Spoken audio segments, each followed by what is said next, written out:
कसं अंदाज घेत 2.5 पाऊल पुढे जात होते, पण आता माझ्यासोबत हत्ती आला. अर्जुनला पटवण्यासाठी जे काही गृहउद्योग करत होते ना मी, तेव्हा मी एकटीच होते. पण आता माझ्याकडे मोठा सपोर्ट आहे, ते सुद्धा कवठेकर वाड्यातून. म्हणजे नक्की काय म्हणाला अर्जुनचा मामा? काय नाही, तू बोलला तेच सांगितलं तिला. तिला म्हणलं काही करून अर्जुन आणि सावीला एकमेकांपासून वेगळं करून दाखव, तरच तो अर्जुन तुझा होईल, त्या वाड्यातला सगळा पैसा तुझा होईल, तुझ्या घरची होशील. आणि म्हटलं खबरदार, सावित्री अतिशय चलाख बाई आहे, जे काय करशील ते नीट लक्ष देऊन कर, पण काही करून अर्जुनला मिळव, मग तुझा हेतू साध्य कर. मग झाली का तयार? तर तिला आडेविडे घेतली ती ना, माझीच उलट तपासणी करत होती. म्हणजे मी खरं बोलतोय की अंदाज घेतोय की ही तशीच असेल असं काही वाटलंय तिला, पण नंतर विश्वास बसला, जमलं. गुड गुड गुड मामा, गुड. मी हुशार झालोय आता. खूपच. काय बोललं? हा, हुशार व्हायलाच पाहिजे ना मामा. हा, गेल्या वेळी केली ती चूक आता नाही करणार. या पोरीच्या हाताला मी आता एक शदाम पण लागू देणार नाही. मामा आता फक्त बोलण्यापुरतं नकोय, सगळ्या गोष्टी आचरणात सुद्धा आणल्या पाहिजेत. कारण हे सगळं आपण त्या सावीबद्दल पण बोललोच होतो. आता बघतोयस ना काय झालंय. त्या अर्जुनच्या वाटेत आपल्या फायद्यासाठी आपण एक काटा रोवायला गेलो होतो, पण त्या काट्यानंच आपला काटा काढला. पुन्हा असं झालं ना तर मामा. नाही नाही, आता असं नाही होणार. शेतावरून भाताची परीक्षा करता येते विद्या. ती पोरगी सावित्री इतकी तिखट नाहीये. काय करू, बॉल सारखं तिला इकडं तिकडनं इकडं असं टोलवत राहून येळ आली नाही की रपाक छक्का मारू की ग्राउंडच्या बाहेर बॉल. असं जर त्यांना वाटत असेल ना, तर तो त्यांचा गोड गैरसमज.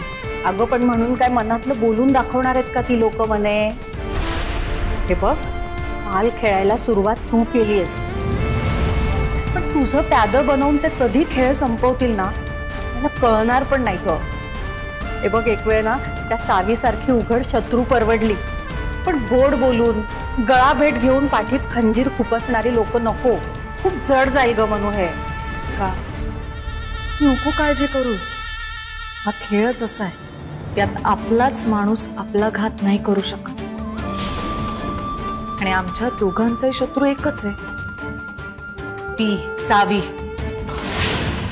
जसं ती माझ्या वाटेतली अडचण आहे ना, तसं त्यांच्या सुद्धा वाटेतली अडचण आहे ती. आणि तो काटा मीच दूर करू शकते.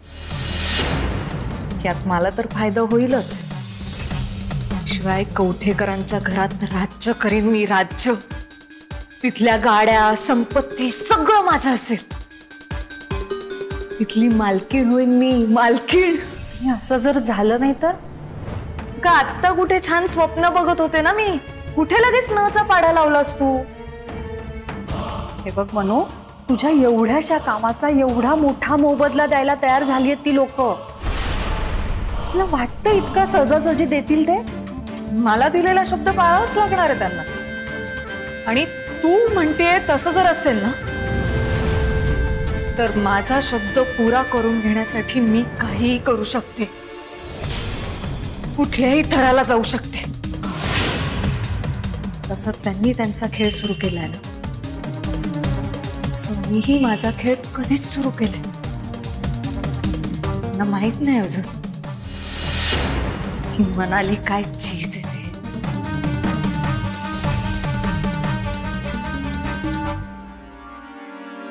सावध तर आहे रे मी. ही तर सुरुवात आहे, पण हळूहळू अंदाज येईल तिचा. एकदा काम झालं ना आपलं की त्या पोरीचा पत्ता कसा कट झाला ना हे तिला सुद्धा कळणार नाही. या बोलक्या महिन्याचं तोंड कसं बंद करायचं ना त्याच्या काही गोष्टी मी अगोदरच प्लॅन केले. वाह वाह मामा वाह.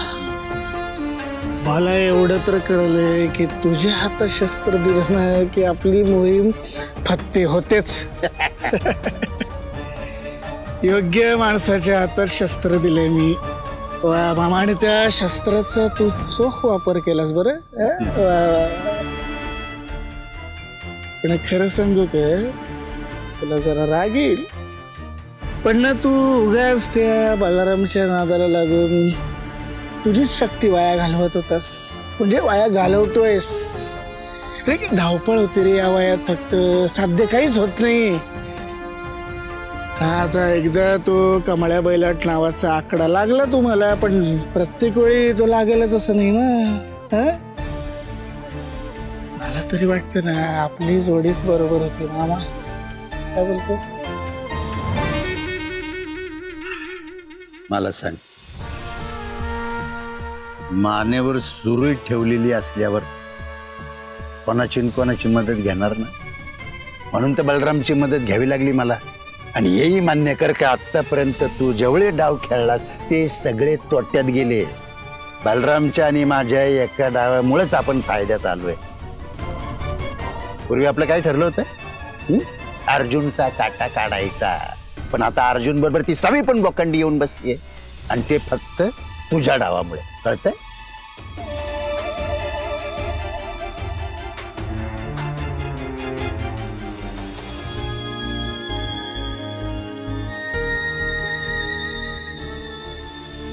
आणि तुझ्यासारख्या पोरट्या चोराला काय घाबरायचं? तुझा अख्खा सातबारा चाळून काढलाय. मला जे हवंय ना ते तुझ्याकडे आधी नाही मिळवलं, म्हणजे जमलं नाही, पण आता ते मी जमवलं.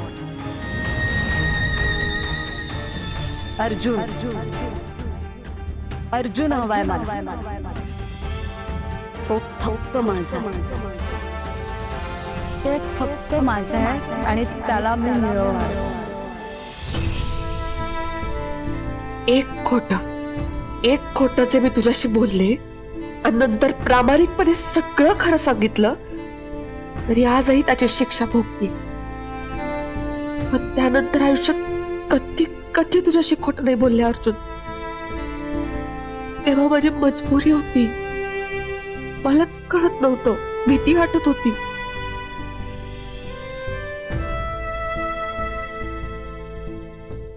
पण आता तर तुझ्या समोरासमोर खरं दाखवून तुलाच बाहुला बनवून जो खोटेपणाचा खेळ चाललाय तो नाही का दिसत तुला? ते सगळं खरं वाटतं.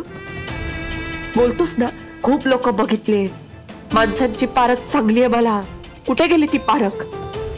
आता नाही का तुला ओळखता येते कोण खरंय कोण खोटंय?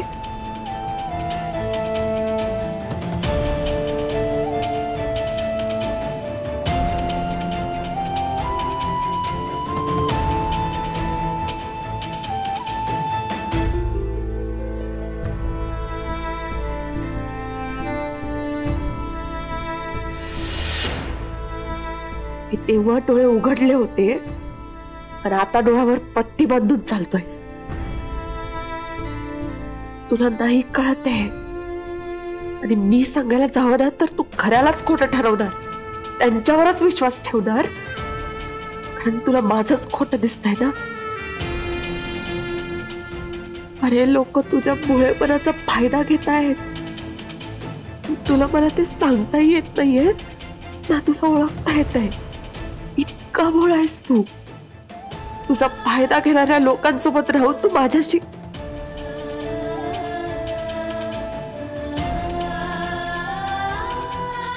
इतकी वाईट आहे का रे मी? इतकी नकोशी झालीये.